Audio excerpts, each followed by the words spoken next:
Hey friends, it's me, your girl, Krista Denise, also known as KD, here with day 4 of Black History Month.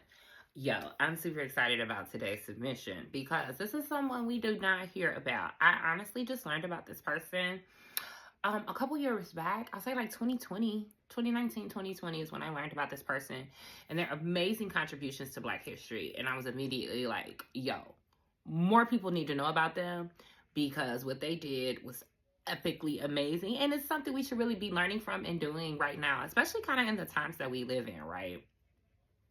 So I'm gonna talk a little bit about right now, and then I'm gonna jump into the lesson. I don't typically do a current event situation, but current events. So if you're paying any kind of attention, even if you don't want to pay attention, you recognize our government is wilding right now. And one of the things that people are consistently pointing out is how our current president and his minions are actively going after people that they feel have wronged them, right? Going after particular justices, attorney generals, not even going after the Lutheran Church because of the comments made by the Lutheran pastor during the inauguration. Like, it's crazy. How are you targeting people this way? I know this got to be illegal, right? Going after departments that file charges, going after the IRS because somebody ain't filed their taxes, like all kinds of crap, right? And so it just reminds us of the importance sometimes of not being able to do things like out loud, super out loud, because you kind of make yourself a target. And that's kind of where some of this story comes from for what we're sharing today. So today I'm going to talk to you about Georgia Gilmore and the Club from Nowhere. I know you're like, what is the Club from Nowhere? I ain't never heard of the Club from Nowhere. Where'd that come from? Right? But hear me out. It's super dope. So Georgia Gilmore, who was born in 1920 and lived to 1990, was a cook, and a good one, an activist, and a key organizer in the Montgomery Bus Boycott. So apparently also today is Rosa Parks' birthday, who obviously played a critical role in the Montgomery Bus Boycott. Now I want to say this is a little aside, not what we're talking about today. She was not the first person to not give up her seat on the bus and to get arrested for it. Claudette Colvin actually got arrested before her. But Claudette Colvin was young, was considered uneducated, and actually became pregnant during that time, so they didn't feel like she was a good person to rest the movement on. So they actually kind of set Rosa Parks up for this, right? She volunteered to kind of play this role. And Rosa Parks has a long history of activism way before the Montgomery Bus Boycott. But we can get into that another day.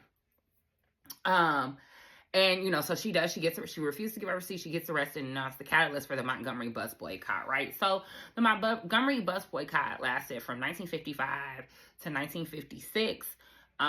It almost bankrupted the Montgomery bus system, which was super, super dope.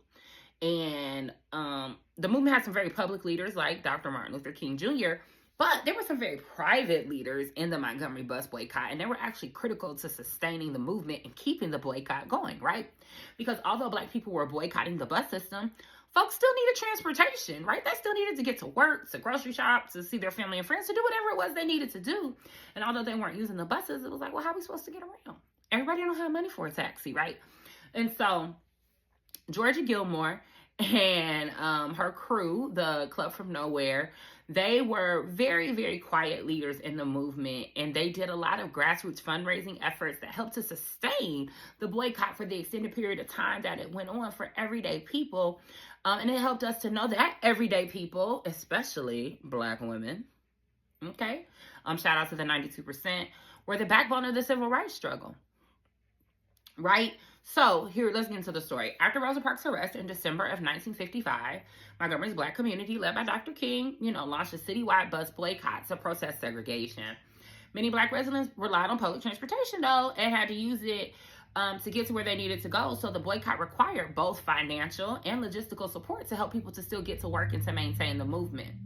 So Gilmore, who was a former cook at the National Lunch Company, she used her cooking skills, as a form of activism.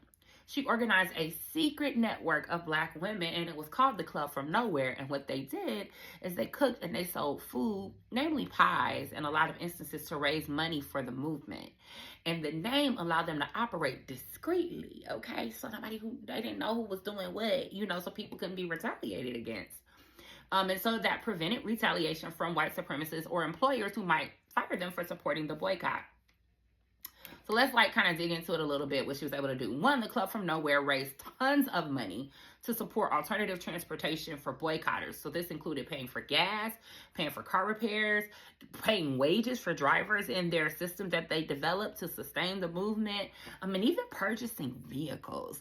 There would be talk of, so they would have these regular meetings in local churches to be encouraged and to be inspired to continue going, and they would take up offering. And there was talk of, in the storybook I read about her, because that's how I found out about her as a children's book. They talked about there were at certain points as this offering is being passed around, like huge wads of cash would be put in there, like hundreds of dollars and thousands of dollars, because they were taking the proceeds up from the Club from Nowhere and just dropping it in the bucket and like keeping it moving. And that was a huge part of how they were able to sustain the movement. She consistently fed leaders in her home, right? Her home became like a meeting place for civil rights leaders like Dr. King, Edie Nixon, who she openly supported and regularly fed from her kitchen even before she ended up going into business for herself. We'll get into that in a minute. She testified in court on behalf of the boycotters, and she stood firm against intimidation, and she actually ended up still losing her job in the process. But it was cool because even though she lost her job because of the critical role she played and the support that she gave to help sustain the movement, she ended up opening a home-based restaurant. They were meeting at her house anyway, right? She feeding them anyway. This is a skill set that she has. That is a critical skill set, because who likes to eat? We like to eat. Hear me? And she was able to continue to serve and support the movement through her restaurant that she opened in her home, and through the continued work of the Club from Nowhere and the women that were baking and cooking behind the scenes. So although she ended up publicly having backlash from it because she went, like I said, and testified in court, and she would feed people in her home, and these things were known at the time, and she, you know, dealt with the retaliation from that. Many of the women who participated, nobody ever knew. They were just, it was the Club from Nowhere. That money came from nowhere. Hear me when I say, right? Which was amazingly cool. So her story is a very powerful story. And it's a reminder that resistance isn't always loud. Sometimes we like to be loud now. We on socials, we getting out there up front, who the leader, who the whatever, like, let's do this. Georgia Gilmore and the women in the Club from Nowhere remind us that sometimes you don't have to be loud. You just have to be strategic. You have to be willing to sacrifice to use your skills, because obviously these women could have used that money themselves, right? They were able to make a lot of money from their contributions to the movement. And there is a children's book, I want to say it's called The Pies from Nowhere, if I remember the title correctly. But where they just talk about the work of these women and the things that they did to sustain the movement, which is how I learned about it again, and how I learned about Georgia Gilmore. And I was like, this is Black history we need, right? So when we say Black women be at the front lines, child, Black women be at the front lines. Black women be working, okay? Black women be working and have literally sustained every aspect of the movement for civil rights, for equity and equality from the beginning. I'm talking about from enslavement on through, right? Black women have honestly been the backbone of liberation through their contributions and support. And we don't get much of what we have without Black women. So shout out to you, Georgia Gilmore. Definitely someone worth learning more about and digging into a little bit deeper. And the thing we can take from that is, one, a couple things. One, always stand on business. Two, use what you have. She didn't have to go out and start making speeches because she was working on the boycott. She used the skill set she had. She was a cook. She was a good cook. She knew how to create a welcoming space. So she created a welcoming space. And she did those things quietly in her home, and they made a huge difference and were a part of a firm foundation. So what is the skill set you already have to make a difference? We're going to need it. I promise you that.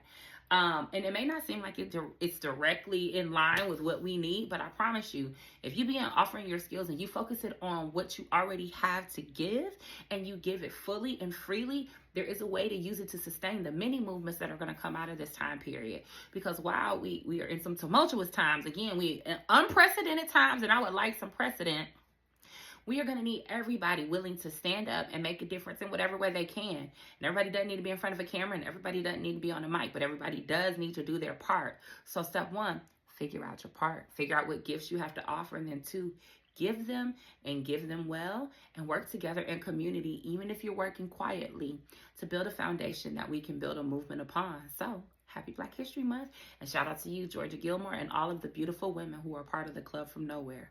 Thank you for your work and what you gave us. That's all I got. Remember, do what you need to do to be more than okay, because you deserve to be more than okay. And absolutely do what you need to do to live a life you love, because you deserve to live a life you love. I love you.